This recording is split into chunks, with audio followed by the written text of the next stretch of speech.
Selamat siang, Ibu-ibu. Saya bersyukur untuk siang hari ini kita boleh bersama-sama ada di dalam Zoom ini. Topik yang diberikan kepada saya adalah Your Mom is my mom. Ya, unik ya. Ini kenapa ya? Ibumu itu adalah ibuku, ya. Nah, sebelum kita memasuki renungan ini, kita sama-sama kita mau berdoa. Ya Tuhan, sekali lagi kami datang ke hadapan-Mu.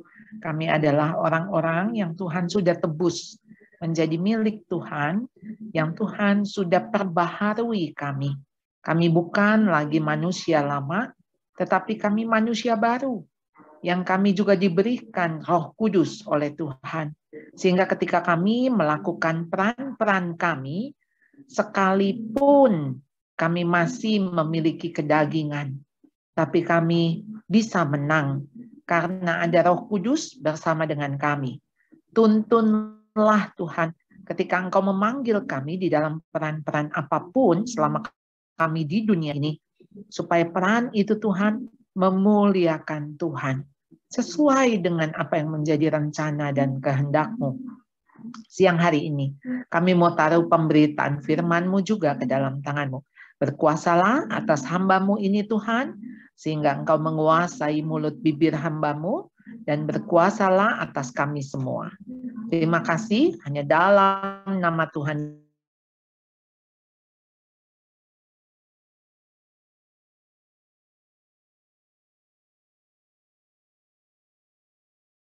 hidup atau peran sebetulnya bukan Ibu Charlotte hanya suaranya, karena maaf Bu, suaranya agak suara ini. saya kedengaran. Kadang-kadang. Suara saya kedengaran nggak? Sekarang kedengeran. Oke, Kadang ini. saya coba untuk iya, maaf ya, ini darurat. Sekarang kedengeran suara saya? Ya, Dengar. Baik. Ya, saya coba akan lebih keras karena di sebelah ada rapat ya. Nah, peran yang bukan sekedar panggilan. Kita sebagai istri karena kita punya suami. Kalau kita nggak ada suami, ya kita nggak jadi istri lagi kan. Lalu kita sebagai mantu karena kita punya mertua. Ya, tentu ketika mertua kita nggak ada, artinya kita nggak sebagai menantu. Kita sebagai ibu karena kita punya anak. Ya kalau kita belum punya anak, ya kita nggak berperan sebagai ibu. Lalu sebagai mertua karena kita punya mantu. Dan sebagai nenek karena kita punya cucu. Jadi peran kita ini sebagai istri, sebagai menantu, sebagai ibu, sebagai mertua, sebagai nenek, ini kan bukan hanya karena dipanggil nenek. Ya, kita berperan nggak sebagai oma, sebagai nenek di dalam keluarga? Apa sih yang Tuhan mau?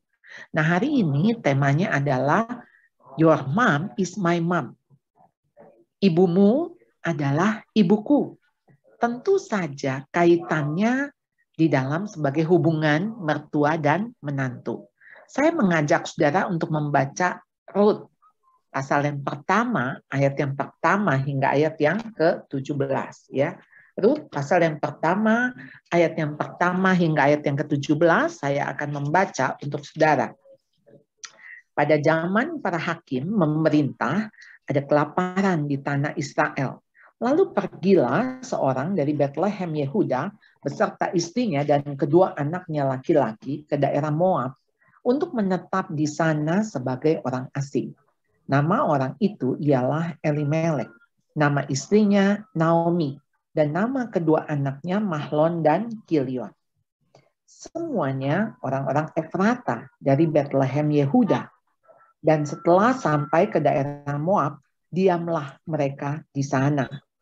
Kemudian matilah Elimelek, suami Naomi, sehingga perempuan itu tertinggal dengan kedua anaknya. Keduanya mengambil perempuan Moab. Yang pertama bernama Orpa, yang kedua bernama Rut. Dan mereka diam di situ kira-kira 10 tahun lamanya. Lalu matilah juga keduanya, yakni Mahlon dan Kilion. Sehingga perempuan itu kehilangan kedua anaknya dan suaminya. Kemudian berkemaslah ia dengan kedua menantunya, dan ia pulang dari daerah Moab Sebab di daerah Moab ia mendengar bahwa Tuhan telah memperhatikan umatnya dan memberikan makanan kepada mereka. Maka berangkatlah ia dari tempat tinggalnya itu bersama-sama dengan kedua menantunya. Ketika mereka sedang di jalan untuk pulang ke tanah Yehuda, berkatalah Naomi kepada kedua menantunya itu, "Pergilah, pulanglah masing-masing ke rumah ibunya. Tuhan kiranya menunjukkan kasih-Nya kepadamu, sehingga yang kamu tunjukkan kepada orang-orang yang telah mati itu dan kepadaku, kiranya atas karunia Tuhan kamu mendapat tempat perlindungan masing-masing di rumah suaminya." Lalu diciumlah mereka, tetapi mereka menangis dengan suara keras dan berkata kepadanya, "Tidak, kami ikut dengan engkau pulang kepada bangsamu." Tetapi Naomi berkata, "Pulanglah anak-anakku. Mengapa kamu turut dengan aku? Bukankah tidak akan ada lagi anak laki-laki yang kulahirkan untuk dijadikan suamimu nanti? Pulanglah anak-anakku. Pergilah, sebab sudah terlalu tua aku untuk bersuami. Seandainya pikirku ada harapan bagiku dan sekalipun malam ini aku bersuami, bahkan sekalipun aku masih melahirkan anak laki-laki, masakan kamu menanti sampai mereka dewasa? Masakan karena itu kamu harus menahan diri dan tidak bersuami? Janganlah kiranya demikian, anak-anakku. Bukankah jauh lebih pahit yang aku alami daripada kamu? Sebab tangan Tuhan teracung terhadap aku. Menangis pula mereka dengan suara keras. Lalu Orpa mencium mertuanya itu minta diri. Tetapi Rut tetap berpaut padanya. Berkatalah Naomi, "Telah pulang iparmu kepada bangsanya dan kepada para allahnya. Pulanglah mengikuti iparmu itu." Tetapi kata Rut, "Janganlah desak aku meninggalkan engkau dan pulang dengan tidak mengikuti engkau. Sebab kemana engkau pergi, ke situ jugalah aku pergi. Dan di mana engkau bermalam, di situ jugalah aku bermalam. Bangsamulah bangsaku, dan Allahmulah Allahku. Di sana engkau mati, aku pun mati di sana. Dan di sana aku dikuburkan. Beginilah kiranya Tuhan menghukum aku. Bahkan lebih lagi daripada itu, jikalau sesuatu apapun memisahkan aku dari engkau selain daripada maut." Saudara, demikian jauh pembacaan firman Tuhan ini, ya. Dan saya berharap saudara kita tetap membuka Alkitab kita dan kita tetap akan melihat apa sih yang tertulis di dalam Alkitab ini, ya. Jadi ini kitab Rut ini memang menarik sekali karena bercerita tentang kisah daripada Rut. Nah, dari mana Rut ini muncul? Rut ini orang Moab. Kenapa dia bisa ada tertulis di Alkitab? Karena dia menjadi mantu dari seorang mertua bernama Naomi. Saudara, ada proses melepas dari Naomi. Di pasal 1 ayat 8 berkatalah Naomi kepada kedua menantunya itu, "Pergilah, pulanglah masing-masing ke rumah ibunya." Naomi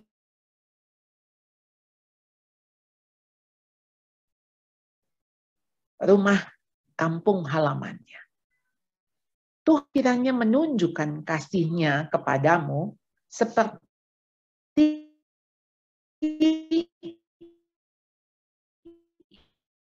yang kamu tunjukkan kepada kedua menantu. Menantunya ini mereka yang sayang kepada suaminya, yaitu anak-anak daripada Naomi. Jadi ketika Naomi bilang, "Kamu pulang, Tuhan akan mengasihimu, akan memberikan kasih karunia-Nya. Karena engkau telah mengasihi aku dan mengasihi anak-anakku." Jadi ini mantu yang baik, ya. Lalu Naomi katakan, "Kiranya atas karunia Tuhan kamu mendapat tempat perlindungan masing-masing di rumah suaminya." Jadi Naomi itu memberikan satu dukungan untuk mantunya ini menikah lagi, untuk mantunya ini punya kehidupan lagi. intinya ketika sekarang Naomi itu menjadi sendiri, itu nggak apa-apa. Karena dia sadar, si mantu ini punya kehidupan. Jangan dihambat gara-gara, oh nanti tua siapa yang rawat saya? Mestinya anak saya udah nggak ada, mestinya yang rawat saya adalah mantu saya. Dia tidak menahan hidup si mantu. Bahkan dia memberikan berkat, memberikan dorongan, dukungan untuk mantu ini memiliki kehidupan baru lagi. Menikahlah. Ayo, kamu masih muda. Ya kan baru menikah 10 tahunan begitu ya kurang lebih ya. Maksudnya pasti masih bisa kamu menikah lagi. Jangan mengandalkan aku. Dan Naomi siap ditinggal oleh para mantunya. Jadi Naomi ini siap untuk dia sendirian. Inilah proses melepasnya Naomi. Naomi sadar hidupnya itu di tangan Tuhan. Dia tidak bergantung kepada manusia. Jadi saudara, siapa sih mertua itu? Mertua adalah seorang ibu yang memberikan kehidupan kepada anaknya. Tetapi memberikan hidupnya kepada menantu perempuannya. Saudara, apa sih kehidupan sama hidupnya? Jadi begini, seorang ibu kan memberikan kehidupan kepada anak. Dia yang menyusui, dia yang merawat, memberi makan, dia yang melahirkan anak-anaknya ya. Itu kehidupan. Nah, seringkali saudara, kita itu menganggap anak kita itu milik kita. Dan si mantu ini sedang merebut milik kita. Nah, sebetulnya dia sama sekali tidak merebut. Harusnya seorang mertua memberikan hidupnya. Hidupnya itu ya si anak itu yang mestinya si anak mungkin masih bisa membiayai orang tuanya, masih bisa merawat dia, tetapi dia tahu dia bukan lagi tergantung kepada anak, tapi dia tergantung kepada Tuhan. Dan inilah Naomi. Dia tidak menggantungkan dirinya kepada anaknya. Oleh karena itu, hidupnya ini bisa dia berikan kepada wanita lain, yaitu mantu perempuannya. Dia tidak menganggap mantu perempuannya ini sebagai saingan. Jadi apa itu mertua? Saya mau pakai akronim ya, mertua M. Menantu adalah anak Anda sendiri yang lahir lewat perut besan. Jadi sebetulnya menantu itu bukan anak orang lain. Menantu itu anak kita sendiri nih. Tapi yang bukan lahir dari rahim kita. Lahir lewat perutnya besan, tapi dia anak ketemu gede gitu istilahnya, ya. Lalu dari huruf M kemudian huruf E, ya, mertua ya, E. Enyahkan, sikap memihak ketika mereka konflik. Anda jangan membela salah satu, karena kalau konflik pasti salah dua-duanya. Jadi jangan coba-coba untuk memihak. Biarkan mereka menyelesaikan. Kalau mereka punya konflik, mereka harus datang dua-duanya. Jadi jangan anak pulang ke tempat saudara, kemudian ya saudara bilang, ya udahlah, kamu istirahat di sini ya, kamu kasihan tuh, kamu menderita. Wah, udah membela, urusannya jadi runyam. Lalu R, relakan anak Anda menjadi milik istrinya atau milik suaminya. Karena mereka dua sudah menjadi satu. Mereka sudah two become one. Dua menjadi satu. Dan ingat, tidak harus punya cucu. Nggak ada tuntutan terhadap mantu. Aduh, kamu sih nggak mau berobat. Ayo dong, tanya dokter, ada masalah apa. Karena apa? Karena cucu itu pemberian Tuhan. Kalau Tuhan mau, pasti ada. Dan harus dilihatnya sebagai bonus. Jadi nggak harus orang menikah itu punya anak. Jadi kalau dia punya anak, kita harus melihat itu sebagai pemberian Tuhan. Lalu sekarang trennya anak-anak muda yang berkeluarga nggak mau punya anak, nggak mau ribet, nggak mau repot. Nah, kita hanya bisa doakan saja. Jadi kita nggak bisa tuh paksa-paksa, nanyain, terus kemudian kita ya istilahnya, ayo dong mama udah mau gendong cucu nih, mama udah ditanya sama orang cucunya mana. Loh, masalahnya itu masalah mereka, masalah si suami istri. Jadi jangan Anda menganggap cucu itu menjadi keharusan. Kehadiran cucu anugerah yang Tuhan berikan sebagai bonus, ya. Lalu urusan rumah tangga anak Anda milik mereka. Jangan intervensi. Urusan rumah tangga itu adalah mereka punya urusan, mereka punya masalah. Kita hanya boleh menolong dalam konteks menolong semuanya supaya satu unit. Jadi bukan Anda sedang menolong anak saudara, misalnya begini. Oh, karena si mantu nggak bisa masak, kita tahu nih, anak kita seneng babi cukyok. Wah, kemudian kita 2 hari sekali kita kirimin babi cukyok. Padahal mantu itu nggak seneng babi, misalnya ya. Contohnya, saudara tidak sedang menolong. Itu namanya sedang mengganggu ya, merongrong ya, rumah tangga orang. Karena apa? Mungkin gara-gara babi cukyok itu bisa terjadi pertengkaran di antara anak dan istrinya. Yang A, mertua, ingat ya, A-nya, anggap menantu sebagai sahabat baik anak Anda, bukan sebagai pesaing. Justru dia sahabat baik anak Anda yang akan merawat anak kita, yang akan menolong anak kita. Mestinya kita berterima kasih sama mantu. Dia mau menjadi pendamping bagi hidup anak kita. Jangan menganggap anak kita kebagusan, ya. Tentu mantu kita juga bagi ibunya pasti itu juga bagus, ya. Jadi dalam hal ini kita melihat Tuhan yang utus untuk si mantu ini ada di dalam kehidupan berkeluarga dengan anak kita. Nah, sekarang kita melihat respon Ruth ya. Jadi ketika Naomi menyuruh Ruth itu pergi, pulang, menikah lagi. Dia mengatakan begini, janganlah desak aku meninggalkan engkau dan pulang dengan tidak mengikuti engkau. Sebab kemana engkau pergi, ke situ jugalah aku pergi. Dan di mana engkau bermalam, di situ jugalah aku bermalam. Bangsamulah bangsaku dan Allahmulah Allahku. Saudara, bagaimana ya seorang mantu dari bangsa asing, orang Moab. Dia melihat kehidupan mertuanya.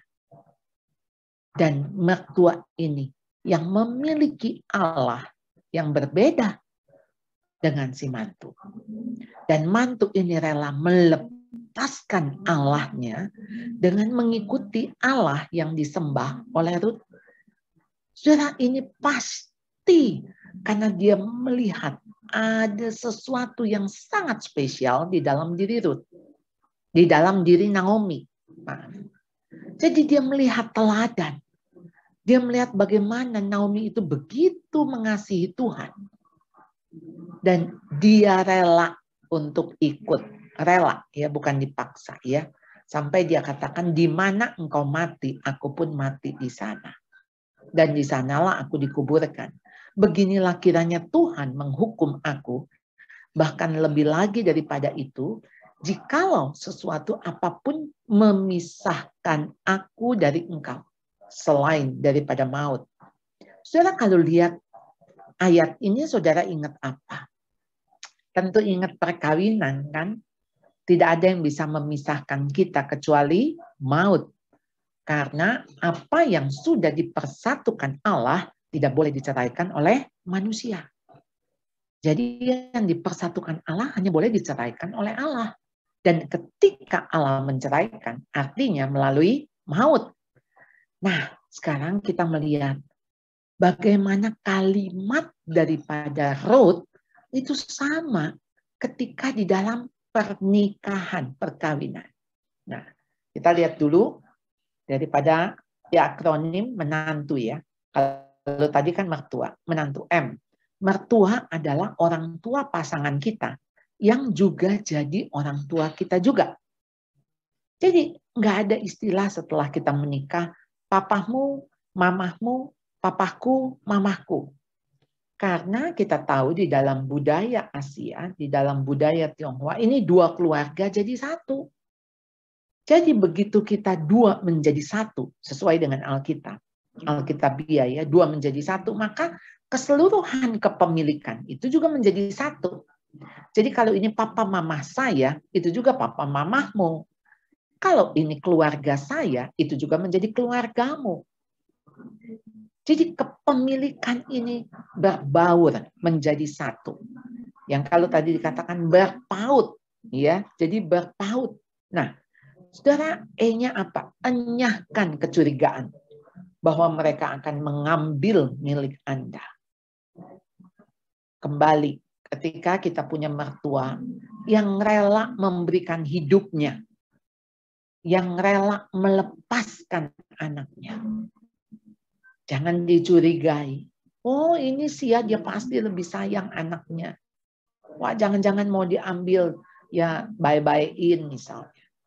Nah, saudara, ayo kita sadar bahwa buat si mertua memberikan hidupnya tidak mudah. Dia lebih rela ditinggal oleh anaknya. Nantikan kehadirannya seperti kepada orang tua Anda. Jadi begini, kalau kita kangen sama orang tua kita kangen nggak sama mertua? Jadi apakah kita bisa memperlakukan mertua kita sama seperti orang tua kita? Lalu anak mereka yang jadi suami atau jadi istri kita, sebetulnya hasil didikan mereka. Kalau kita kagum, kita mencintai pasangan kita, ingat, itu juga hasil didikan, yang artinya kita mesti berterima kasih kepada mertua yang sudah mendidik anaknya demikian rupa dan sekarang bisa menjadi suami atau menjadi istri kita ya. Kalau di dalam konteks ini kan menjadi suami kita. Berarti hasil didikan orang tua. N, nyatakan perhatian atau kasih Anda berdua. Jadi, ayo bersama-sama suami istri. Nyatakan kasih Anda. Ya, jadi bukan, oh ya udah kamu aja yang kasih duit. Oh ya kamu aja deh yang ini. Enggak, sama-sama. Supaya mereka melihat kita ini sudah suami istrinya kompak. Dan berdua untuk mengasihi mertua. Lalu T, ya menantu ya T, temui secara berkala. Khususnya ketika mertua sudah sendiri. Temani, ya. Khususnya sendiri yang artinya ketika diperhatikan. Lalu U, usia tua merupakan fase terakhir hidupnya. Hargai tiap momen yang ada. Belum tentu besok masih ada. Jadi bisa-bisa sewaktu-waktu mertua ini dipanggil Tuhan pulang. Jadi ini ada di dalam fase terakhir hidupnya. Hargai. Oleh karena itu, saudara, kita kembali melihat ya soal ayat yang tadi. Let go-nya Ruth. Ya. Ruth di ayat yang ke-14. Menangis pula mereka dengan suara keras. Lalu Orpa mencium mertuanya itu minta diri. Orpa dia pulang, ya. Orpa berpisah, ya. Tetapi Ruth tetap berpaut padanya.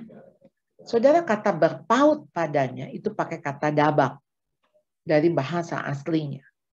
Dan tidak mau meninggalkannya. Pakai kata azab. Saudara, coba kita memperhatikan Kejadian 2 ayat 24. Ya, seorang laki-laki akan meninggalkan ayahnya dan ibunya. Kata meninggalkan di sini pakai azab. Sama ya. kayak di atas ya, pakai kata azab. Untuk bersatu dengan istrinya. Pakai kata dabak. Jadi bersatu, berpaut, itu sama pakai kata dabak. Meninggalkan pakai kata azab. Ya, dari bahasa asli. Jadi waktu misalnya begini. Istri ya, menantu, dia meninggalkan ayahnya, ibunya untuk dia bersatu dengan suaminya. Jadi ketika bersatu itu pakai kata dabak. Nah ternyata si mantu ini bukan hanya bersatu dengan suami, tapi juga dia bersatu dengan keluarga dari suami. Dia tetap berpaut kepada keluarga dari suami.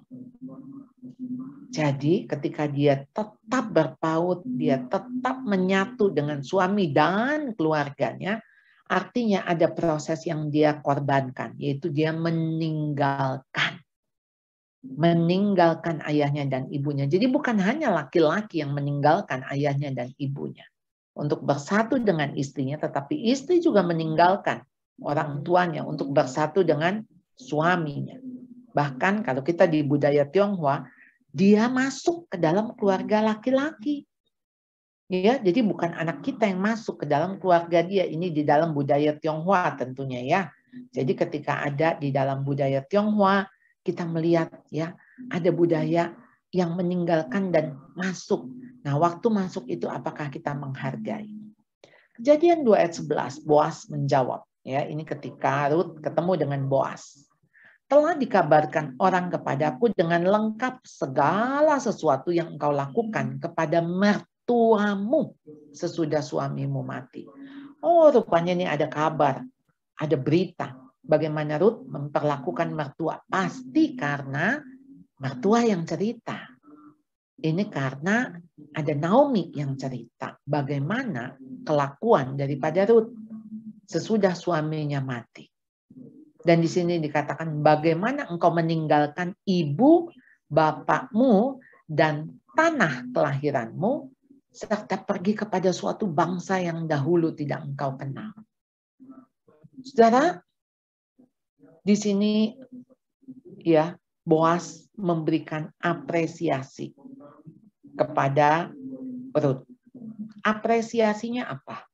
Bahwa Rut berani meninggalkan ibu bapaknya, tanah kelahirannya, untuk apa? Dia masuk kepada sebuah keluarga dengan budaya yang baru, buat dia baru semuanya, kepercayaannya juga baru, dan dia mau memberikan hidupnya kepada keluarga ini. Jadi Rut digambarkan meninggalkan orang tuanya untuk dia bersatu dengan Naomi. Nah, saudara, prinsip dalam relasi pernikahan kita melihat adalah prinsip melepas. Ya, orang tua melepas yang artinya anak meninggalkan. Sebab itu seorang laki-laki akan meninggalkan ayahnya dan ibunya dan bersatu dengan istrinya sehingga keduanya menjadi satu daging. Ya, jadi kita lihat di sini relasi perkawinan itu karena laki-laki meninggalkan ayahnya dan ibunya, istrinya juga meninggalkan ayah dan ibunya. Suami dan istri ini bersatu. Jadi ayah ibu masing-masing udah jangan cawe-cawe. Karena apa? Mereka membangun unit yang baru. Lalu kemudian prinsip yang kedua di 1 Korintus 11 ayat 3. Tetapi aku mau supaya kamu mengetahui hal ini, kata Rasul Paulus. Yaitu kepala dari tiap laki-laki ialah Kristus. Kepala dari perempuan ialah laki-laki. Dan kepala dari Kristus ialah Allah. Nah, jadi kita melihat juga di Titus pasal 2 ayat 3 sampai 5. Ya. Jadi bagaimana kita melihat satu hierarki tadi. Hierarki ini adalah kita melihat Allah, Kristus, laki-laki, lalu perempuan. Itu satu garis. Makanya ketika perempuan atau istri harus tunduk kepada suami. Ya, di mana suami tunduk kepada Kristus. Jadi kita istri-istri, kalau punya suami dia takut Tuhan, dia mengasihi Tuhan, nggak usah pusing. Sekalipun yang dia usulkan kepada kita kayaknya kok nggak masuk akal ya. Ya sudah, karena dia yang akan bertanggung jawab, dia yang mengepalai kita. Kepala dari perempuan adalah laki-laki. Jadi demikian juga perempuan-perempuan yang tua, Titus pasal 2 ya. Hendaklah mereka hidup sebagai orang-orang yang beribadah. Jangan memfitnah, jangan menjadi hamba anggur, tetapi cakap mengajarkan hal-hal yang baik. Dan dengan demikian mendidik perempuan-perempuan muda mengasihi suami dan anak-anaknya. Hidup bijaksana dan suci. Rajin mengatur rumah tangga, baik hati dan taat kepada suaminya. Agar firman Allah jangan dihujat orang. Saudara, bagaimana perempuan-perempuan tua digambarkan? Kita biasanya kalau sudah tua, katanya makin tua makin jadi. Ya, tua-tua keladi, makin tua makin jadi. Apa yang makin jadi? Mestinya makin jadi orang gitu ya. Maksudnya makin jadi pribadi yang matang, makin jadi teladan. Ya, mesti ada lanjutannya ya, titik-titik di belakangnya. Jadi di sini dikatakan tugas daripada perempuan tua, yaitu mendidik perempuan-perempuan muda mengasihi suami dan anak-anak. Yang artinya ketika dia mendidik, dia juga melakukan, dia juga taat kepada suaminya. Ya, jadi karakter perempuan yang tua, dia sederhana, terhormat, bijaksana, sehat dalam iman, dalam kasih, dalam ketekunan. Dan dia juga beribadah. Dia cakap mengajarkan hal-hal yang baik. Dia mendidik mantu, mengasihi suami dan anaknya. Hidup suci, rajin mengatur rumah tangga, baik hati dan taat kepada suaminya. Jadi dari sekian ayat ini yang kita baca, yang negatifnya apa? Jangan memfitnah. Jangan menjadi hamba anggur. Nah, saudara, kita tahu memfitnah itu menjadi apa ya, hoax gitu ya yang saat ini. Dan wanita itu kan dikenal mudah sekali berkata-kata. Nah, mungkin kata-kata kita itu bisa menjadi fitnahan. Jangan menjadi hamba anggur, yang artinya kita juga terikat, namanya juga menjadi hamba. Agar firman Allah jangan dihujat orang. Supaya firman Allah jangan dihujat.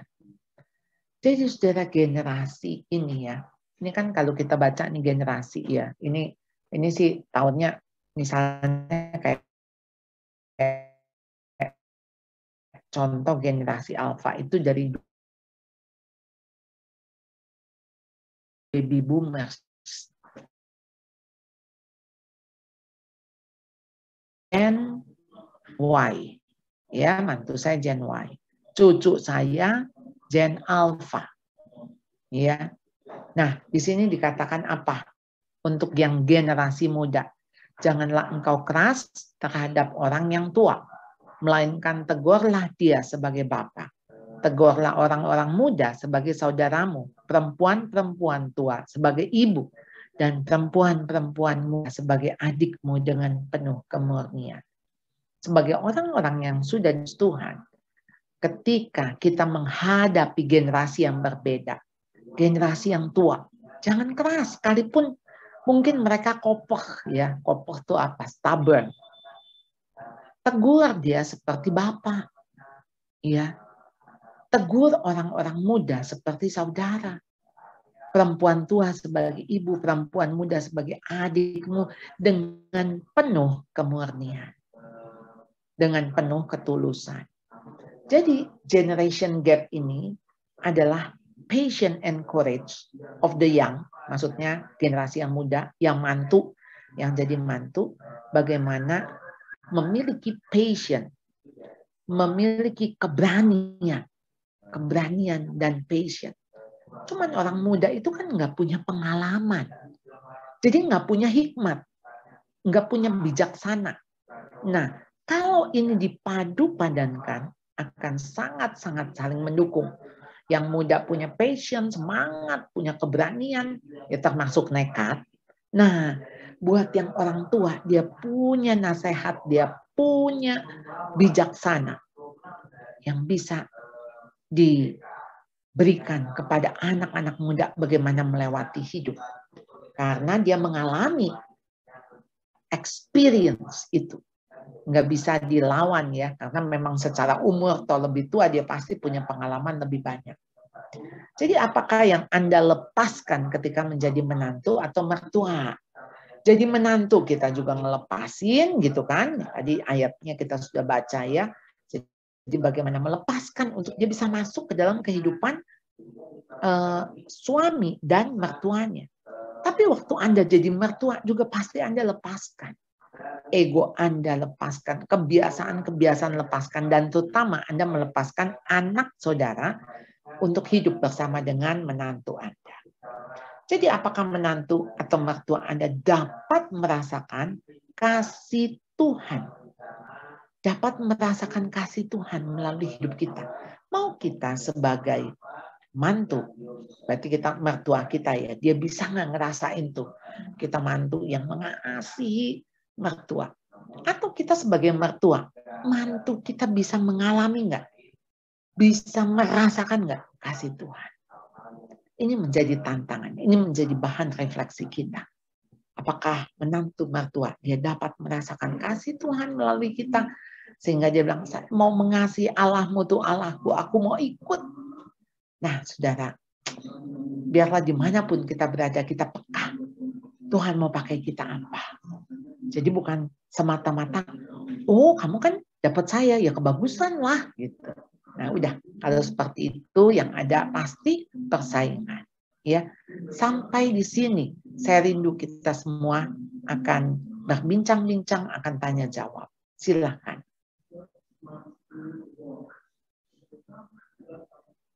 Ibu Charlotte, di chat sudah ada pertanyaan.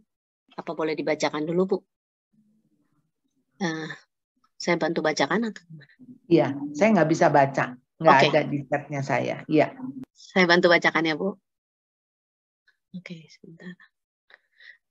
Ini pertanyaan pertama. Saya punya anak laki-laki. Saya ingin anak saya tinggal di rumah setelah menikah. Tapi kelihatannya calon menantu tidak bersedia. Rumah kami cukup besar dan anak kami yang lain tidak ada yang tinggal dengan kami. Bagaimana sebaiknya, Bu, supaya tidak terjadi konflik dengan menantu tentang masalah tempat tinggal ini? Ya, itu. Ketika anak Anda menikah, tadi firman Tuhan sudah mengatakan seorang laki-laki meninggalkan ayahnya dan ibunya bersatu dengan istri. Keputusan ini harus keputusan si anak, bukan keputusan kita, bukan keinginan kita. Kalau misalnya kita mengundang, artinya begini, ini mama papa sudah uzur, ya sudah tua. Toh ketika kami meninggalkan dunia ini, rumah kami siapa yang tinggalin? Ya, jadi artinya kita akan berikan kepada anak.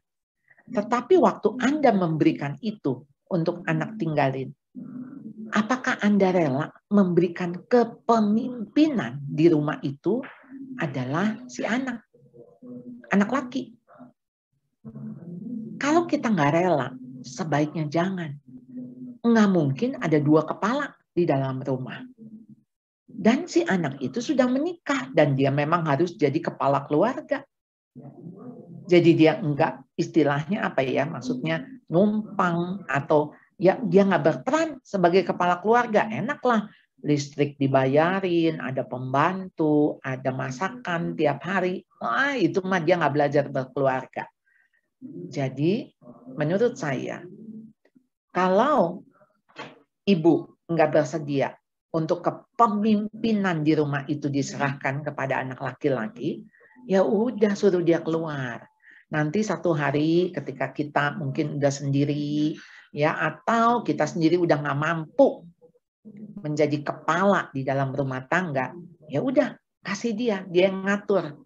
Mantu mau masak apa hari ini udah nggak apa-apa. Tapi selama kita masih segar sehat, kita juga masih memimpin rumah itu, maksudnya masih menjadi kepala gitu ya, suami kita gitu ya, artinya kita yang masih berotoritas begitu atas rumah itu, sebaiknya anak laki kita keluar ya, supaya dia juga latihan. Begitu sih Bu ya pendapat saya. Terima kasih. Oke, terima kasih Ibu penjelasannya. Ada satu lagi saya bacakan ya Bu. Bagaimana menghadapi menantu yang tinggal serumah dengan kami, tapi tidak pernah mau membantu, bahkan seringkali diam-diam di kamar saja. Apakah ditegur atau dibiarkan saja? Ya, terima kasih, Bu. Yang boleh menegur suaminya. Kita mertua, jangan tegur. Sekalipun itu anak kita yang lahir lewat perut besan, tetapi dia dibesarkan bukan oleh kita. Anak kita, kalau kita tegur, mungkin dia nggak sakit hati, karena dia udah kenal kita siapa. Tapi ini mantu, dia nggak kenal kita. Ya kalau kita tegur, mungkin sakit hati. Negurnya mah 5 menit, sakit hatinya 5 tahun. Ya, jadi panjang urusannya.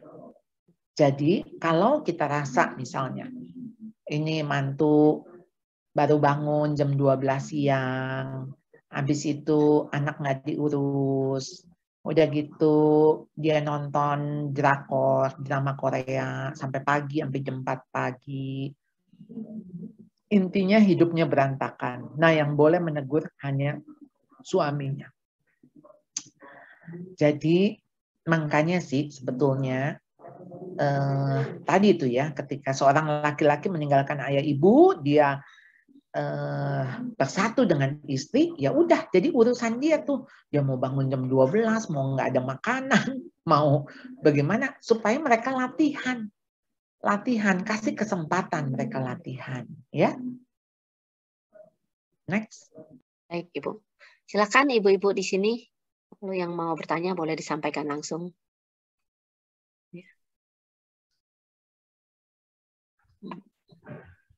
Mungkin sambil nunggu Ibu Charlotte, saya Ibu Ruth mau tanya.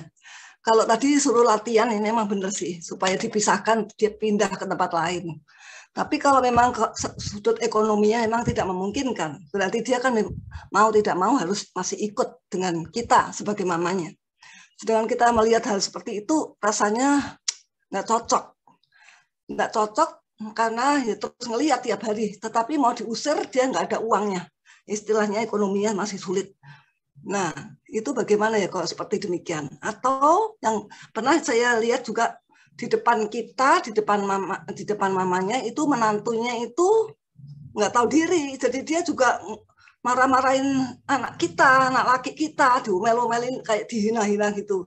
Kita rasanya sakit. Satu rumah, tetapi itu si anak kita yang laki itu tidak merasanya ya sudah biasa aja gitu. Itu gimana ya? Apa kita pura-pura nggak tahu atau gimana? Terima kasih, Bu Charlotte. Iya, ini salib nih ya, salib. Jadi begini menurut saya, ketika anak kita tinggal itu hanya sementara, tidak selamanya. Sementara dia belum punya uang, tapi sementara jangan jadi 10 tahun, itu bukan sementara ya. Kita bilang sama anak laki kita, ya mungkin 1 tahun kamu adjust karena kamu sedang beradaptasi, karena kamu sedang masa transisi, misalnya ya, dia di PHK kah, atau apa, saya nggak ngerti, kondisi pokoknya sulit. Tentu kalau boleh, kita aja yang kontrakin. Jadi orang tua kalau mampu ya, maksudnya kontrakin anak. Ya nggak apa-apa rumah kecil, yang nggak sebesar rumah kita. Supaya tujuannya kamu bisa latihan. Nah sekarang ketika menghadapi, balikan itu kan ya, mantunya nggak tahu diri ya, betul? Iya, betul. Iya, malah ngomel-ngomelin suami. Nah itu menurut saya, kita jangan ikut campur. Jangan ikut campur. Jadi memang harus tutup mata. Karena begitu ikut campur, kita sudah memihak.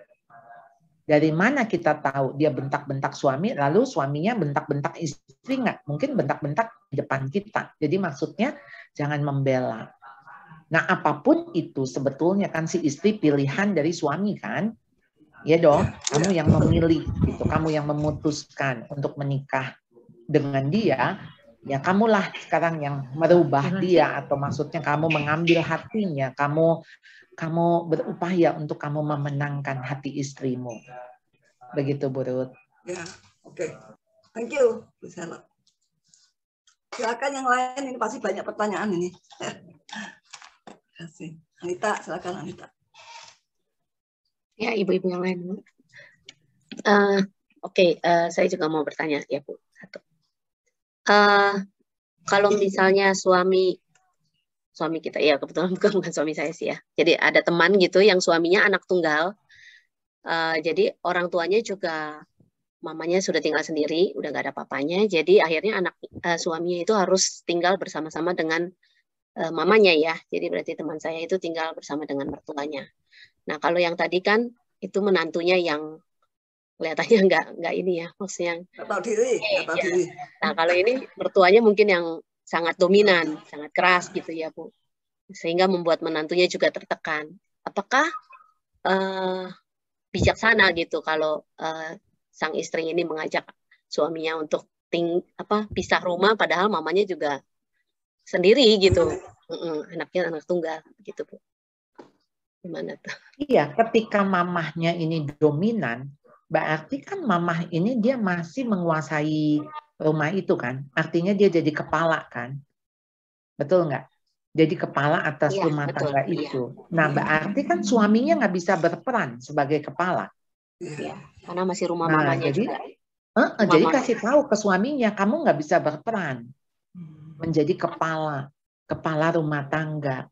Makanya bagaimana kamu bisa berperan ya artinya ketika kamu ya keluar. Kalau kita rasa kita khawatir sama orang tua kita ya kita ya kontrak lah deket-deket rumah mama gitu, beda gang ya, beda kompleks misalnya gitu. Jadi masih deket. Lalu anak laki yang harus ngomong, maksudnya si anaknya yang harus ngomong, mah aku keluar supaya aku latihan. Kalau aku di sini ya artinya aku nggak pernah melatih diriku bagaimana aku bisa menjadi kepala atas rumah tangga. Artinya kalau si mamah masih dominan, si mamahnya kan sekalipun sendiri berarti kan masih sehat, masih kuat ya.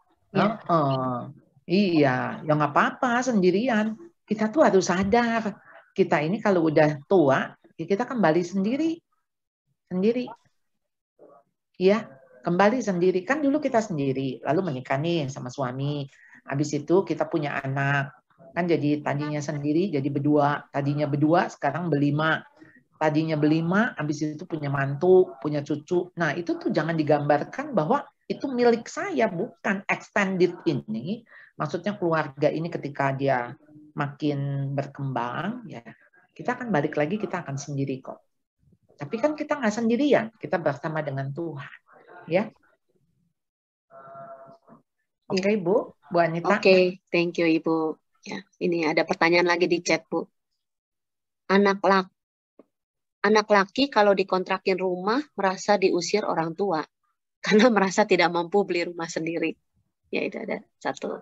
Tentu bicaranya baik-baik. Jadi maksudnya ketika kita bilang tugas fungsi keluarga itu apa?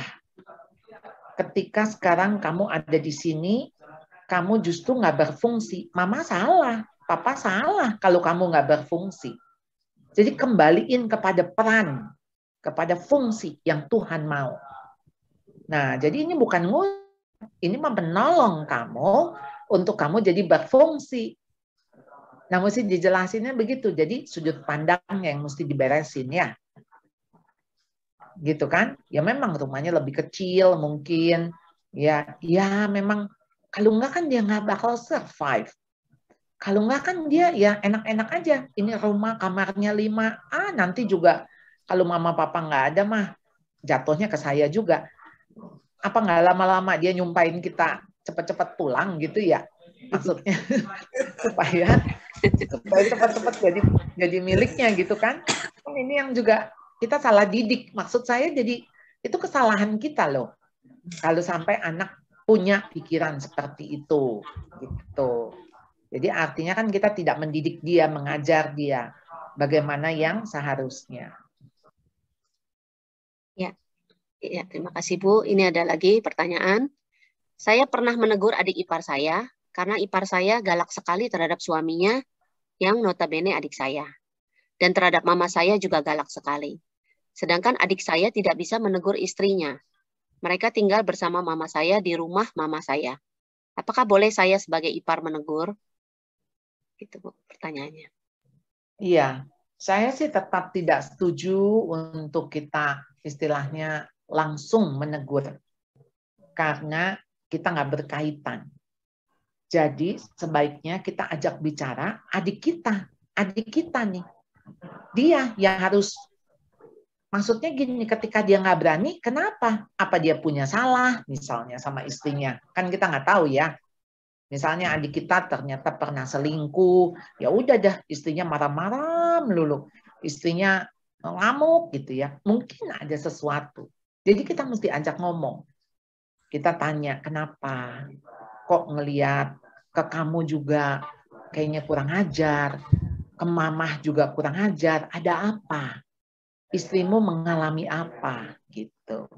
Jadi jangan direct, jangan langsung, ya. Kalau enggak mah jadi pecah perang dan jadi ruwet. Ya. Karena kita menanggung sakit hati adik kan, jadi sakit hatinya adik, sakit hatinya si mama, kita yang tanggung. Ya. Ya. Ya, terima kasih, Bu.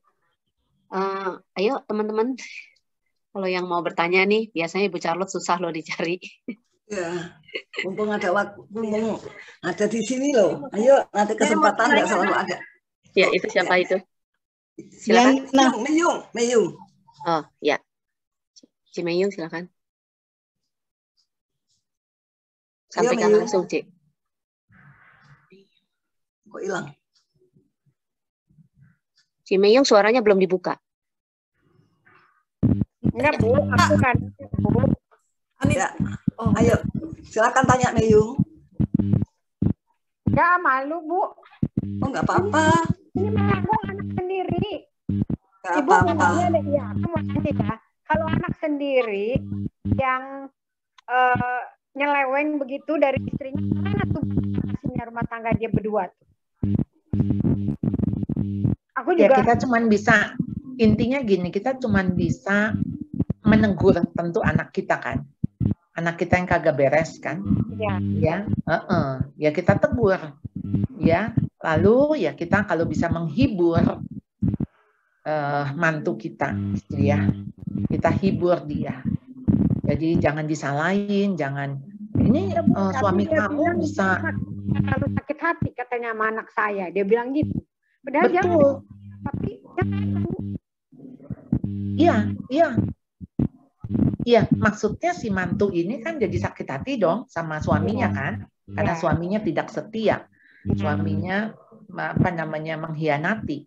Nah, ya kita cuma bisa ya kita menanggung sakit hatinya, gini, kita menanggung kesalahannya si anak, cuman kita bilang iya maafin mama, mungkin dulu mama juga kurang mendidik, kurang teguh untuk dia takut Tuhan, ya. Sekarang apa yang mama bisa bantu kamu? Jadi kita nggak ada teguran ke si mantu, nggak ada, cuman dukungan. Apa yang bisa kita mendukung? Mengenai dia sakit hati kita nggak bisa bilang ampunin, jangan sakit hati, jangan, nggak bisa, jangan ya. Itu seperti kayaknya kita ngebelain anak jadinya, ngebelain suaminya. Jadi dalam hal ini kita bukan didikan saya, kan neneknya dulu keras banget. Bukan saya nggak ngurus anak yang paling gede itu. Jadi aku nggak tahu sifatnya. Iya, mungkin karena neneknya dulu dia dimanja, misalnya begitu ya. Jadi dia pikir dia bisa berbuat apa saja, tetapi apapun itu, maksud saya permintaan maaf kita itu kalau bisa menolong dia jadi merasa ya memang ya namanya juga memang ya pasti ada kesalahan, siapa sekarang yang mau disalahkan gitu kan. Jadi ketika kita bilang iya, ya pasti walaupun itu neneknya juga kan Bu Meyung, artinya kan kita pernah menyerahkan itu kepada si nenek gitu, mestinya kan itu jadi tanggung jawab kita kan mendidik anak. Ya whatever sih yang namanya udah lewat kan ya udah lewat ya, maksudnya udah berlalu begitu. Jadi ya memang tidak bisa ya, maksudnya sekarang ini hanya bisa minta maaf itu aja untuk mengobati luka hati. Udah dua anak, jadi aku juga kesian sama cucu. Iya, Bu, mesti lebih kesian sama si mantu, ya. Iya, ya. Lebih kesian mantu atuh, ya. Anita, ya cucu saya mau tanya Anita. Ya, sebentar. Anita. Ya, Bundar. Ya, Bu Charlotte. Saya mau tanya, kalau itu tadi yang nyeleweng anak dia, tapi kalau misalnya kebalikan nih, yang nyeleweng si menantu, apakah kita sebagai mertua boleh negur dia atau bagaimana sebaiknya? Nggak boleh, Bu. Kalau saya prinsipnya selama itu masih pasangan ada pasangannya, ya pasangannya lah yang menegur. Pasangannya. Ya. Nah, jadi bukan kita menghakimi. Karena mereka itu sudah jadi satu unit, mereka tuh sudah jadi satu keluarga. Gimana Bu kalau udah ditegur tapi malah lebih galakan sana, lebih merasa dia itu nggak salah gitu, terus nggak ngaku gitu, padahal udah jelas-jelas ketangkep basah gitu, tapi nggak ngaku, malah galakan sana gitu. Kita sebagai mertua kan gergeten pengen dibom aja itu orang gitu, tapi katanya nggak boleh, jadi gimana tuh? Bu Charlotte ke-mute ya? Iya. Iya. Jadi nggak dengar ya Bu Charlotte? Dengar. Maksudnya mau dibom kan tadi kan? Tadi apa? Nggak boleh ngomong ya, udah dibom aja nggak ngomong. Iya. Dibom aja ya. Kalau kita mau doain supaya cepat dipanggil Tuhan pulang gitu ya. Karena kan hanya boleh maut yang memisahkan. Nah, jadi tuh maksudnya intinya tuh begini. Ini kan masalah mereka ya, Bu. Masalah mereka. Boleh nggak kita itu cuman mendoakan? Itu aja, Bu. Udah nggak bisa bikin lain. Tapi doa seorang ibu besar kuasanya. Doa. Kalau enggak, kita yang ikut cawe-cawe, ya sebetulnya jadi tambah runyam. Kita doa supaya kan Tuhan lebih berkuasa dari kita. Ada Roh Kudus kan yang bisa menegur, yang bisa apa, misalnya kita lihat kok makin dablek. Karena peperangan kita sebetulnya melawan si jahat. Sekalipun sekarang kan manusia berdosa, itu pilihan dia nggak taat. Tetapi kita lihat kan ada kuasa yang membuat dia terus-menerus diikat tuh, kuasa dosa itu tuh. Nah, jadi kita bisa berdoa minta belas kasihan Tuhan. Nggak ada cara lain. Minta belas kasihan Tuhan. Tuhan menolong. Tapi gini, Bu Charlotte, kita tuh udah nggak doyan sama itu dia. Ngelihat aja juga udah nek gitu ya. Anak-anaknya maupun orang tua si anak itu yang dikhianatin itu, sekeluarga, semua keluarga besar sudah nggak suka, nggak mau. Kalaupun misalnya comeback pun udah nggak mau gitu loh. Jadi gimana, padahal kita sebagai seorang Kristen kan nggak boleh yang namanya perceraian gitu. Apakah itu tidak membuat tekanan batin si anak dan si keluarga yang disakitin itu? Iya, memang begini kan. Justru sebetulnya kenapa pengampunan itu diperlukan di dalam keluarga Kristen. Ketika Tuhan memerintahkan kita, kasihilah musuhmu. Musuh loh, Bu. Tuhan suruh kita mengasihi. Jadi artinya, ya di mana ada kasih karunia, di mana ada anugerah, ya di tempat di mana sebetulnya nggak layak dapat kasih karunia itu. Nggak layak dapat pengampunan itu. Tapi disitulah justru kasih Kristus semakin nyata. Ketika makin tidak layak, ketika anugerah itu diberikan, nah itu tuh yang akan membuat orang tuh melek gitu ya. Akan membuat orang itu berasa gitu ya, oh iya sesungguhnya nih kita nggak layak, kan kita manusia berdosa, sesungguhnya kita nggak layak kan. Nah jadi Tuhan itu tuh sebetulnya mau kita melakukan hal itu di tengah-tengah orang yang paling tidak layak, yang paling tadi Ibu bilang ngenek, aduh mukanya aja udah nggak mau dilihat. Tapi Bu berdoa supaya kasih Tuhan yang melingkupi ya, kan kasih menutupi banyak dosa, kasih menutupi segala pelanggaran. Nah, kasih itu tuh yang akan apa ya, memenangkan hati, akan mempertaubatkan. Jadi kasih itu bicaranya keras, Bu. Justru di tengah-tengah kondisi yang kering, yang kotor, yang sama sekali tidak layak untuk dikasih. Itu Bu. Ya minta kekuatan sama Tuhan ya. Kalau enggak bagaimana kita mempraktekkan kasih? Orang itu baik kita mengasihi. Ya itu mah wajar Bu. Orang bukan Kristen juga begitu kan? Orang itu baik kita sayang. Tapi bagaimana Kristen itu bisa speak louder, bicara lebih keras. Justru ketika orang itu nggak layak dikasihi. Tapi kita tetap mengasihi ya, karena Tuhan kan mengasihi orang berdosa. Walaupun kita tidak mencintai dosanya gitu ya, tetapi kan mengasihi orang berdosa. Ya, supaya orang itu bisa bertobat. Ya Bu, terus doakan. Terima kasih. Oke. Ya, thank you Ibu. Ini ada yang mau tanya tadi, Bu Liana ya? Ya, Nita. Ya, silakan ya. Ya, selamat siang Bu Syarot. Saya mau tanya nih Bu Syarot. Saya pernah tinggal sama mertua selama beberapa tahun, tapi tidak ada masalah. Sekarang saya pindah rumah, udah 10 tahun, karena papa saya meninggal. Saya anak tunggal. Mama saya ajak ikut saya. Nah, satu ketika, ya itu yang Bu Syarot bilang, makin tua makin jadi. Nah, mertua saya itu anaknya 8. Tapi nggak ada yang sanggup atau bisa menjaga dia ya. Saya juga kurang tahu lah. Nah, terus suatu saat dia datang ke rumah saya nginep. Nah, terjadilah ini ribut, besan sama besan ribut. Nah, apa yang harus saya lakukan ketika mereka ribut? Karena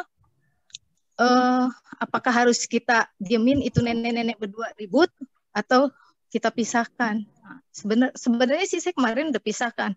Cuman masalahnya dia merasa saya memihak mama saya. Jadi apa yang harus saya lakukan sampai saat ini? Iya Bu, pisahin kamarnya. Kalau ada beda lantai, pisahin lantainya. Kalau ada dapur, pisahin dapurnya. Dapur di depan buat mama, dapur di belakang buat pokoknya yang terbaik kasih si mama mertua ya, karena kan kelihatannya yang jadi problem mama mertua kan. Mungkin mama kita jauh lebih ngerti.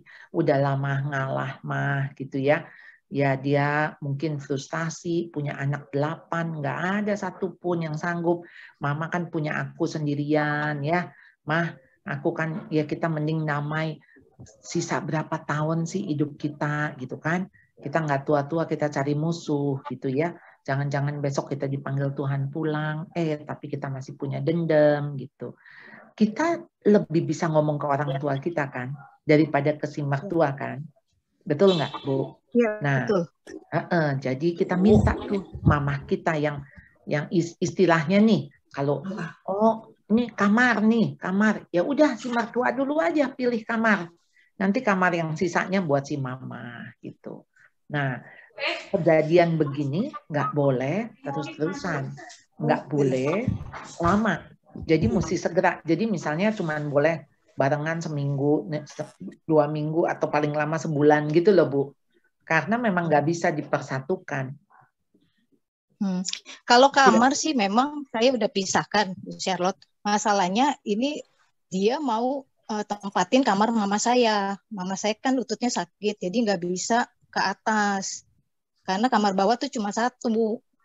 Nah, terus saya sih udah kemarin cari jalan keluarnya, ya udah mama tetap di BSD, saya tiap minggu ke sana. Tapi kok dia kayaknya membenci saya. Iya, kalau ada pertikaian antara mertua dan mantu, peran itu harus diambil sama suami.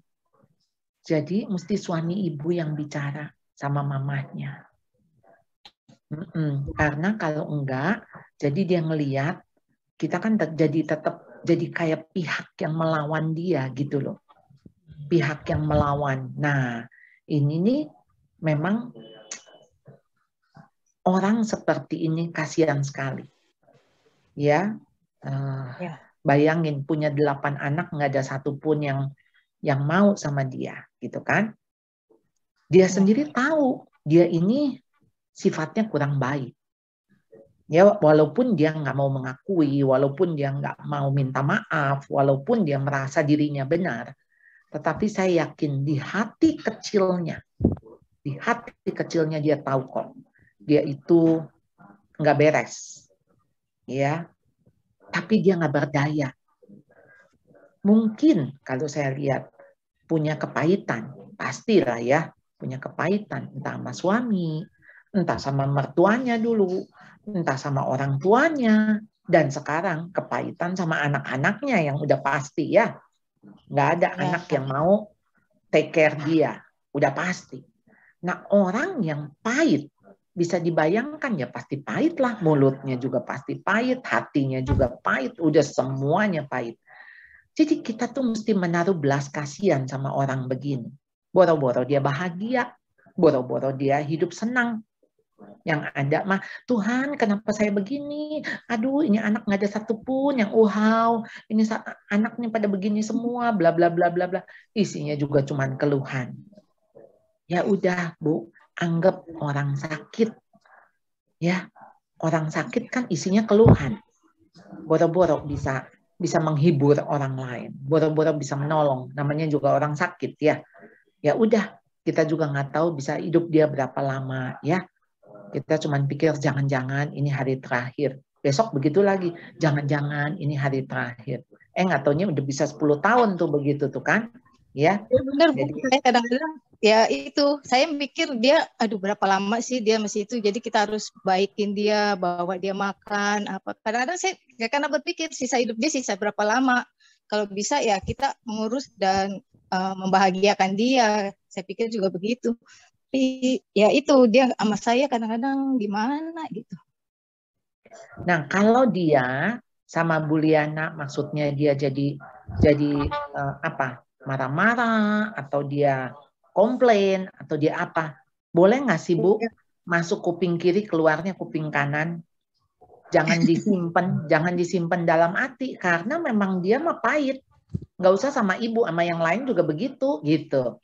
Nggak usah sama mantu, sama anaknya juga begitu gitu Bu. Jadi ngelihatnya ibu tuh jangan jadi korban, jangan jadi sasaran. Dia mah sama siapa juga dia ngomel-ngomel gitu loh. Iya benar. Ya kan Bu? Benar-benar. Jadi sebetulnya masalahnya tuh bukan di ibu, masalahnya tuh di dia. Dia yang punya masalah. Ya. Ya, baik Charlotte, makasih Charlotte ya. Ibaratnya kalau dia lagi ngelemparin kotoran, kita semes aja Bu. Semes. Oh ya, semes ya. Maksudnya ngelak. Yes. Jadi jangan ditangkep. Sampahnya jangan ditangkap, apalagi ditampung ya, jangan. Charlotte, saya mau tambahin sedikit mengenai yang Ibu Liana ini. Memang dia sudah pernah ngomong sama saya, memang agak kesulitan di sini. Mamanya Ibu ini, Liana ini belum percaya Tuhan. Sehingga Ibu Liana ini sangat kepingin mamanya bisa percaya Tuhan Yesus. Tapi sampai sekarang memang belum. Nah, jadi sedangkan mertuanya ini sudah percaya Tuhan dan aktif kalau nggak salah tuh. Nah ini agak kesulitan di sini, jadi memang ya, jadi ya ini yang menjadi kendala ya kita mesti doain ya Ibu Charlotte, karena justru yang bermasalah ini yang sudah percaya Tuhan Yesus ya sudah lama dan kayaknya juga melayani Tuhan seperti demikian. Ya benar. Ini yang berat Ibu Charlotte. Ya betul Bu Ruth. Jadi nggak semua orang yang melayani Tuhan. Kita juga nggak tahu apakah dia sudah lahir baru. Kalau dia sudah lahir baru, sebetulnya kita berharap ada Roh Kudus yang menegur. Roh Kudus tuh yang bikin dia nggak tenang. Roh Kudus kan. Nah, jangan-jangan dia juga belum. Sebetulnya belum. kayak Tuhan. Jadi kita tuh jangan pikirnya, loh orang Kristen begitu. Loh, Kristen cuma judulnya kok. Masih si akunya, dia belum menerima Kristus sebagai juru selamat. Nah, yang kita mesti injilin ya mertua dulu itu. Si mertua dulu. Benar. Oke. Ya, Bu. Thank you. Boleh satu pertanyaan lagi, Bu Charlotte? Mungkin terakhir. Boleh, terakhir ya. Terakhir ini. Ibu-ibu ada yang mau bertanya terakhir? Kalau enggak, ini di chat udah ada juga satu nih. Ada, Ibu? Oke, silakan. Siapa? Rebecca ya? Iya. Rebecca. Okay. Ya, Rebecca. Sore, Bu Charlotte. Pertanyaan saya kan suami saya udah meninggal. Terus saya nggak, secara keuangan, maksudnya nggak punya rumah gitu loh saya. Sekarang saya sewa, tapi anak-anak saya juga masih sewa juga. Nah, anak saya tuh baru nikah satu, tapi yang satu ya pasti nanti akan nikah juga. Sebaiknya saya tinggal sama anak saya yang satu, kedua, atau saya bulak-balik apa gimana? Bu, enaknya Bu? Ibu aja. Santai, Bu. Nah, takutnya gini loh, Bu. Takutnya ntar menantu atau anak, saya nggak tahu deh ya. Saya kan nggak tahu sebagaimana dalamnya hati orang gitu. Kok si Mami di sini aja nggak ke sono, misalnya, jadi kayaknya yang ngurusin cuma satu anak, tapi mestinya kan Mami ke sini ke sono apa gimana tuh ya, Bu ya? Bu, baiknya lebih baik gitu. Lebih baik ibu ngomongnya sama anak, jangan sama mantu. Kecuali ibu dekat banget sama mantu ibu, tapi kalau enggak sama anak aja tanya. Sebaiknya mama bagaimana? Kalian maunya mama gimana? Tanya sama istri kalian atau tanya sama suami kalian, ya. Gitu. Enggak, anak saya laki dua-duanya. Oh iya, jadi ibu ngomong sama anak. Coba tanya sama istri kamu, sebaiknya gimana? Mama sih ngikut aja, gitu. Oh gitu. Kita mah udah tua begini mah happy-happy aja, Bu. Ya. Iya. Makasih, Bu, untuk jawabannya. Ya, selama masih ada rumah yang bisa dikontrakin, ya. Ya kan kontrak juga kan maksudnya nanti kan kalau kita sendiri ya mungkin rumah lebih kecil atau bagaimana gitu. Ya. Iya, Bu. Makasih. Jauh wangi, kalau deket bau, Bu. Ya. Semoga sih deket wangi juga, Bu. Maunya. Amin. Doain. Iya, doain. Artinya, ya kan kayak si Naomi dapat mantu kayak si Ruth, ya kan? Yang si Ruth mau kemanapun si Naomi pergi gitu ya, maksudnya dia mau ikut, dia mau mengabdikan hidupnya. Nah, kita berdoalah kita dapat mantu Ruth, ya. Tuh, Ibu Ruth Suhada tuh, ya. Ini masih ada lagi enggak ya, Ibu Charlotte? Sudah kali. Kalau ada, Bu. Saya sekali lagi terakhir boleh nggak? Ini penting nih, sorry. Ibu Charlotte, minta maaf ya. Boleh.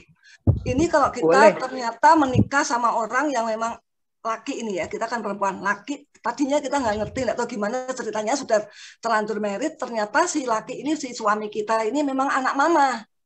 Jadi apa-apa dia terus, dan mamanya terus nganggap dia mesti anak terus. Bagaimana ini? Jadi apa-apa dia bisa curhat sama mama, dia mesti ke mamanya, sampai makan juga maunya di tempat mamanya gitu. Kayak orang belum merit, padahal sudah merit, tapi dibilangin sama istrinya dia tetap nggak bisa.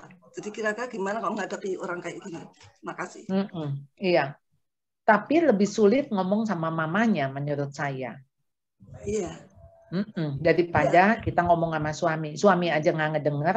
Nah, suami aja nggak ngedenger, apalagi kita ngomong ke mamahnya. Karena dia jadi anak mamah kayak gini, ini hasil didikan si mamah kan?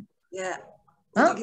Ya dong, kalau kita jadi mamah misalnya, dia tiap hari ke rumah, mana istri kamu? Ajak istri kamu ke sini. Enggak, aku pengen makanan mama. Enggak. Kamu udah menikah, bukan mama nggak mau kasih ya.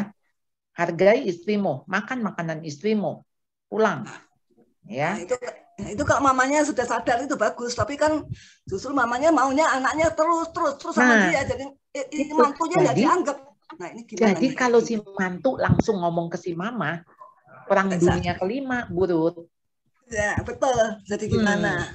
Nah, jadi sekarang sebetulnya si suami, nah sekarang ada nggak mentor yang si suami bisa ngedenger dari orang lain gitu? Ada nggak? Maksudnya, jadi ya entah hamba Tuhannya Kak, entah apa gitu yang didengar sama si suami. Gitu. Makanya sebetulnya ya, kan premarital class, sebelum kita married kan ada tuh premarital class. Lebih penting post-marital class. Karena kalau premarital kan belum kejadian nih, belum married, masih teori kan, teori bla bla bla bla, teori semua. Habis married kan prakteknya. Nah, waktu prakteknya itu tuh mengalami kendala, mengalami ini perlu mentor. Jadi perlu didampingi sehingga enggak kebablasan, Pak Kedalon, ya. Bu. Ya, Oke. terima kasih Bu Terima Charlotte. kasih Bu Ruth. Ya. Ya.